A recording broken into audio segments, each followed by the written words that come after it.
The Gospel according to Mark. It's one of the first accounts of the life of Jesus, and our earliest historical traditions link this book to a Christian scribe named Mark, or John Mark. He was a co-worker with Paul and a close partner with Peter. And in fact, an ancient church historian named Papias, he recalls that Mark had collected all of the eyewitness accounts and memories of Peter and then shaped them into this account. But Mark didn't just randomly throw the pieces together. He's carefully designed this story of Jesus. In the first line of the book, Mark makes this claim about Jesus. It's the beginning of the good news about Jesus, the Messiah, the Son of God. Now, what's interesting is that this is the only time Mark is going to tell you what he thinks. For the rest of the book, he's going to influence you by simply putting Jesus' actions and words in front of you and showing you how other people react to him.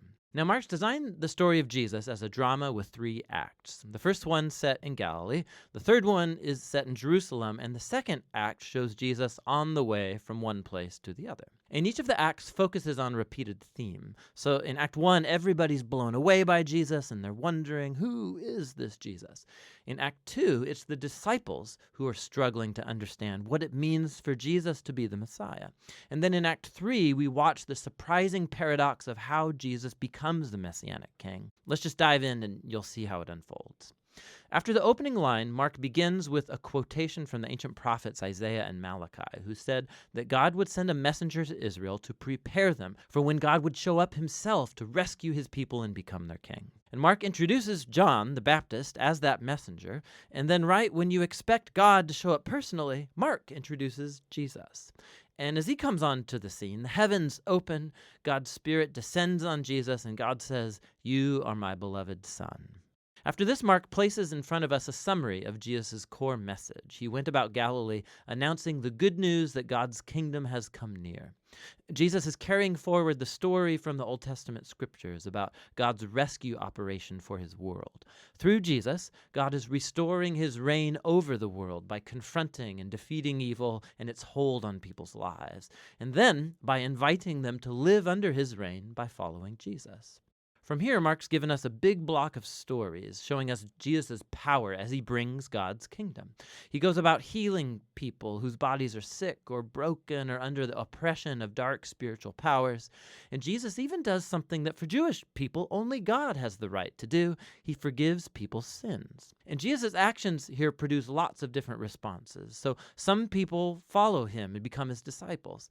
Other people don't know what to think, and still others reject him completely, especially Israel's leaders who accuse him of blaspheming God and being empowered by evil. But Jesus isn't surprised by these responses. In fact, he draws attention to it.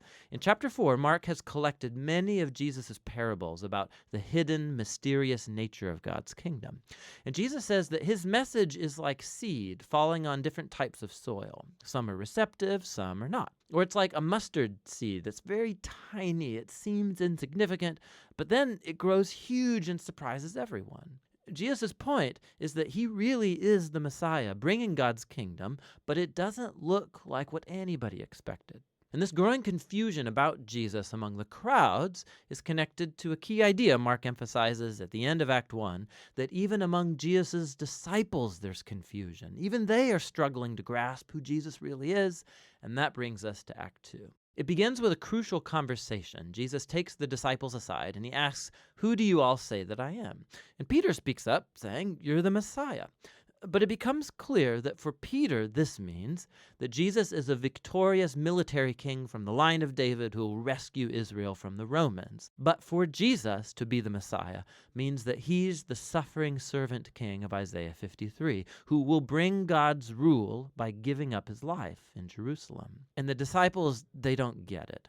They think following King Jesus is going to mean fame and status and importance, and Jesus makes it clear that following him is actually like dying, like carrying your own cross. It means rejecting violence and pride and selfishness and giving one's life out for others in acts of service and love. He has the same conversation with them 2 more times, and it all culminates in Jesus' important statement that the Son of Man did not come to be served, but to become a servant and give his life as a ransom for many.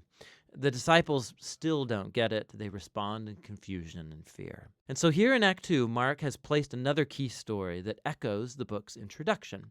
Jesus takes 3 of his disciples up to a mountain, and he's suddenly transformed. He's radiating with light and glory, and a cloud envelops them. Now, this is just like the glory of the God of Israel that showed up long ago on Mount Sinai. And then the 2 prophets who stood in God's presence on Mount Sinai, Moses and Elijah, they appear next to Jesus as God announces again, "This is my beloved Son." Now, by placing this story in the middle of all these conversations in Act 2, Mark is making an astounding claim that Jesus, God's Son, is the physical embodiment of God's own glory.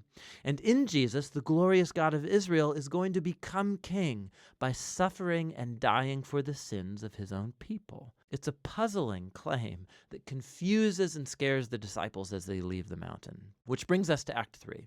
Jesus makes a very public royal entry into Jerusalem for Passover. People are hailing him as the Messiah. Then he enters into the temple courtyard and he asserts his royal authority by running out the thieves and crooks and stopping the sacrificial system. Then this kicks off a whole week of Jesus debating and confronting the leaders of Israel, condemning their hypocrisy, and so they set in motion a plan to have him killed. And Jesus warns his disciples, predicting that Jerusalem and its temple will be destroyed within a generation, and his disciples will be persecuted just like him, until he returns one day to bring God's kingdom fully over the world. And it all leads up to the final night. Jesus has his last Passover meal with the disciples, a symbolic meal that told the story of Israel's liberation from slavery through the death of the Passover lamb. And Jesus takes these symbols and he gives them new meaning. They point to the liberation from sin and death that will happen through the death of the suffering servant Messiah. From here, the story rushes forward to Jesus' arrest, his trial before Israel's priests and the Roman governor Pilate, all resulting in Jesus' crucifixion. And it culminates in a key scene that matches the important scenes from Acts 1 and 2, except this time it's darkness that descends, not a cloud. And instead of the divine voice from heaven, it's Jesus' voice crying out before he dies.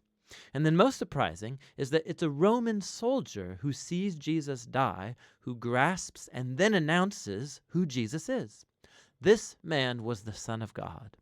He's the first person in the story to recognize the story's shocking claim about Jesus' identity, that it's the crucified Son of God who's the Messiah, Jesus of Nazareth, who died for his friends and for his enemies.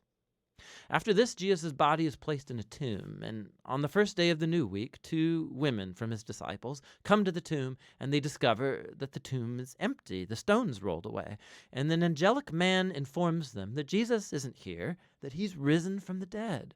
And so he orders them to go and tell this good news to the other disciples, that Jesus is alive, that he'll meet them back up in Galilee. And the women, they're freaked out. Mark says that they fled from the tomb in terror, telling no one, for they were afraid. And that's how the book ends, with Jesus' disciples showing the same kind of fear and confusion that concluded Acts 2 and 1. Now, if you look in your Bible, you'll see that the Gospel of Mark has more to its ending, where Jesus appears, he speaks to his disciples, but there's also a note there telling you that that ending is not part of the original book, that it's only found in later, less reliable manuscripts. Now, it's possible that the original ending got lost, or that Mark actually never finished writing his account, but it's more likely that this abrupt ending is intentional to make a point. The entire story has focused on the shocking claim that puzzled Jesus' disciples from beginning to end, that it's the suffering, crucified, and risen Jesus who's the Messiah, the Son of God. That God's love and upside-down kingdom were revealed as Jesus died for the sins of the world. And so this story ends without closure, and it forces you, the reader, to grapple with this very strange and scandalous claim about Jesus. And are you going to run away like the women? Or are you going to recognize Jesus as your king and go and tell the good news? And only you can answer that question. And that's what the Gospel of Mark is all about.